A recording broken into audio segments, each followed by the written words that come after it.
നമസ്കാരം. നമ്മൾ ഇന്ന് ലളിതാ സഹസ്രനാമത്തിലെ 12ാമത്തെ നാമമാണ് പറയുന്നത്. ഓം നിജാരുണ പ്രഭാപൂര മജ്ജത് ബ്രഹ്മാണ്ഡ മണ്ഡലായൈ നമ എന്നാണ് ആ നാമം. നമുക്ക് ആ നാമം ഓരോന്നോരോന്നായിട്ട് പരിശോധിക്കാം, ഓരോ വാക്കുകളായിട്ട് നോക്കാം.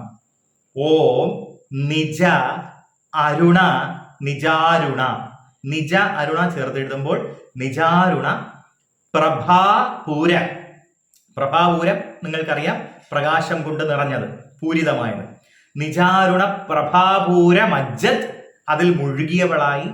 നിജാരുണ പ്രഭാപൂര മജ്ജത് ബ്രഹ്മാണ്ഡ മണ്ഡല. ഇതിൽ ബ്രഹ്മാണ്ഡമൊക്കെ പറയാൻ പോയാൽ ഒരുപാട് സമയം എടുക്കും.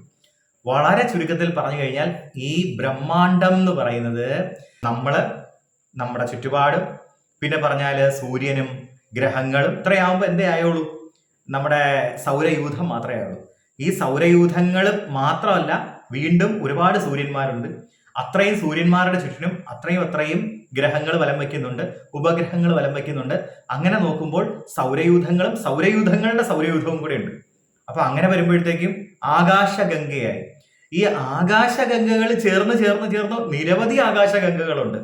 അതിനെ എല്ലാം കൂടി ചേർത്ത് കഴിഞ്ഞാൽ ആദിയും അന്തവും ഇല്ലാതെ പരന്നു കിടക്കുന്ന ഒരു വലിയ, അതിനെ നമുക്ക് യൂണിവേഴ്സ് എന്നോ മൾട്ടിവേഴ്സ് എന്നോ ഒക്കെ വിളിക്കാം. അതിനും അപ്പുറമുള്ള ഒന്നിനെ, അതാണ് ബ്രഹ്മാണ്ഡ മണ്ഡലായൈ നമ. ആ ബ്രഹ്മത്തിന് മണ്ഡലമായി കൊണ്ട് മുഴുകിയിരിക്കുന്ന ദേവി. എന്തിൽ മുഴുകിയിരിക്കുന്ന ദേവി? അതിൽ ഇവിടെ നമ്മുടെ നാമത്തിൽ പറയുന്നത് നിജാരുണ പ്രഭാപൂര. നിജ എന്നാൽ തൻ്റെ, നിജാരുണ പ്രഭാപൂരം എന്ന് പറഞ്ഞാൽ തൻ്റെതായിട്ട് തന്നെയുള്ള അരുണ പ്രഭാപൂരം. അരുണം എന്ന് പറഞ്ഞാൽ ഒരു പ്രത്യേക മനോഹരമായ തരത്തിലുള്ള ഒരു ഇളം ചുവപ്പെന്നും പറയാൻ പറ്റില്ല, എന്നാൽ കടും ചുവപ്പെന്നും പറയാൻ പറ്റില്ല. അതുപോലെ ഒരു മനോഹരമായ ചുവപ്പാണ് അരുണം. അരുണവർണം, ചുവപ്പ് എന്ന് സാമാന്യേന ഡിക്ഷണറിയിലൊക്കെ നോക്കിക്കഴിഞ്ഞാൽ അരുണം ചുവപ്പ് എന്ന് നമുക്ക് കാണാൻ കഴിയും. അപ്പം നിജ അരുണ പ്രഭാപൂരം, ഒരു ഇളം ചുവപ്പ് എന്ന് ഞാൻ പറയാം, അല്ലെങ്കിൽ ചുവപ്പ് എന്ന് തന്നെ നിങ്ങൾ എടുത്തോളൂ. ആ നിറത്തോടു കൂടി അത് പൂരിതമായതുപോലെ അതിൽ തന്നെ മുഴുകി, അതായത് തൻ്റെതായിട്ടുള്ള ആ അരുണ വർണ്ണം അത് തന്നെ പ്രഭാപൂരിതമായി ദേവിയെ വലയം ചെയ്തിരിക്കുകയാണ്. അങ്ങനെയുള്ള ആ പ്രഭാപൂരത്തിൽ താൻ മുഴുകിയിരിക്കുന്ന ആ ബ്രഹ്മാണ്ഡ മണ്ഡലയായിട്ടുള്ള ആ ദേവിയെ നമസ്കരിക്കുന്നു എന്നാണ് അർത്ഥം. നിജാരുണ പ്രഭാപൂര മജ്ജത് ബ്രഹ്മാണ്ഡ മണ്ഡലായൈ നമ. അപ്പോൾ അത് എൻ്റെതായ രീതിയിൽ ഞാൻ പറഞ്ഞു കഴിഞ്ഞാൽ ദേവി ഇങ്ങനെ ഇരിക്കുകയാണ്. ദേവി ഇങ്ങനെ ഇരിക്കുന്ന സമയത്ത് ആ ദേവി ഒരു അരുണവർണ്ണം കൊണ്ട് ദേഹം മുഴുവൻ, അല്ലെങ്കിൽ ആ ശരീരം മുഴുവൻ എങ്ങനെയാണ്? നിജാരുണ പ്രഭാപൂരം, അതായത് ചുവന്ന നിറം കൊണ്ട്, ഇങ്ങനെ ചുവന്ന പ്രഭ കൊണ്ട് മുഴുവൻ വലയം ചെയ്യപ്പെട്ടവളാണ്.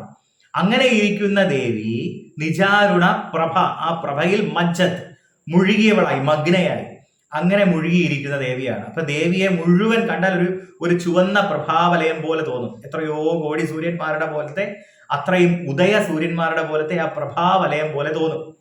ഇതിന്റെ വേറൊരു സീക്രട്ട് എന്നാന്ന് വെച്ചാല്, നമ്മള് ഇങ്ങനെ വളരെ സ്വസ്ഥമായി ഇരുന്നിട്ട് കണ്ണുകൾ അടച്ചിട്ട്, നിങ്ങൾക്ക് വേണമെങ്കിൽ ഇപ്പോൾ കണ്ണുകൾ അടച്ചിട്ട് നിങ്ങൾക്ക് സ്വയം പരിശോധിക്കാവുന്നതാണ്. നമ്മൾ വളരെ ഇങ്ങനെ ഇരിക്കുമ്പോൾ നമ്മുടെ കണ്ണിൽ ഒരു ചുവന്ന നിറം ഫീൽ ചെയ്യും, ഒരു ചെറിയ ചുവന്ന നിറം. ഇനി നിറം ഇല്ലെങ്കിലും നിങ്ങൾ വിഷമിക്കേണ്ട. വളരെ ശാന്തമായിരുന്നിട്ട് ഓം നിജാരുണ പ്രഭാപൂര മജ്ജത് ബ്രഹ്മാണ്ഡ മണ്ഡലായൈ നമ. ഇത് വളരെ സ്പീഡിൽ പറയുമ്പോഴത്തേക്കും പറഞ്ഞങ്ങ് തീർന്നു. പക്ഷേ നമ്മൾ മനസ്സിൽ അതിന്റെ അർത്ഥം ഒന്ന് സങ്കല്പിച്ച് നോക്കിയേ. നിജാരുണ പ്രഭാപൂര, താൻ ഒരു വലിയ ചുവന്ന പ്രകാശ വലയമായി മാറിയിരിക്കുകയാണ്. അങ്ങനെയുള്ള അതിൽ മുഴുകി ദേവി ആ പ്രപഞ്ച മണ്ഡലം, അല്ലെങ്കിൽ ബ്രഹ്മാണ്ഡ മണ്ഡലമായിട്ടിരിക്കുന്നവൾ. തമിഴിൽ ബ്രഹ്മാണ്ഡ നായകി എന്നൊക്കെ പറയും. അപ്പൊ അതുപോലെയുള്ള ആ പ്രഭാപൂരത്തിൽ വിലസുന്ന ദേവി. ഇതിന്റെ സീക്രട്ട് ഞാൻ ഇതുവരെ പറഞ്ഞില്ലല്ലോ. സീക്രട്ട് എന്നാന്ന് പറഞ്ഞാല്, നമ്മള് ഭക്തരായിട്ടുള്ളവര് ആ ദേവിയുടെ നാമം ഓം നിജാരുണ പ്രഭാപൂര മജ്ജത് ബ്രഹ്മാണ്ഡ മണ്ഡലായൈ നമഃ എന്നിങ്ങനെ പറഞ്ഞ് കണ്ണുകൾ അടയ്ക്കുമ്പോ നമ്മളും അതുപോലെ ഒരു ചുവന്ന പ്രഭാപൂരത്തില് വിളങ്ങി ഒരു ദീപം പോലെ അല്ലെങ്കിൽ ഒരു ജ്യോതി പോലെ നമ്മൾ അതിൽ മുഴുകിയിരിക്കുന്നവനായിട്ട് നമുക്ക് അനുഭവപ്പെടാൻ തുടങ്ങും.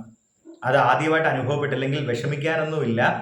അത് അങ്ങനെ മുഴുകിയാലേ പൂർണ്ണനാവുന്നൊന്നും വിശ്വസിക്കുകയും വേണ്ട.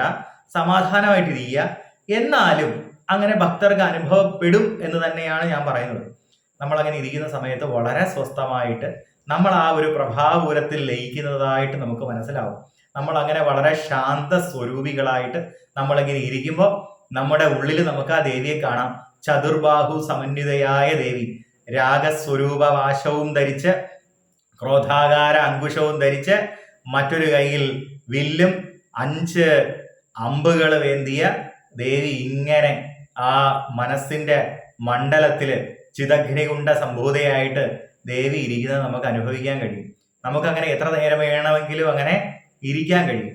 ഇതാണ് ആ ലളിതാ സഹസ്രനാമത്തിന്റെ ഓരോ നാമം പറയുമ്പോഴുള്ള നമ്മുടെ ഒരു എന്താ പറയുക, ആ സന്തോഷം, ആനന്ദം എന്ന് പറയുന്നത്.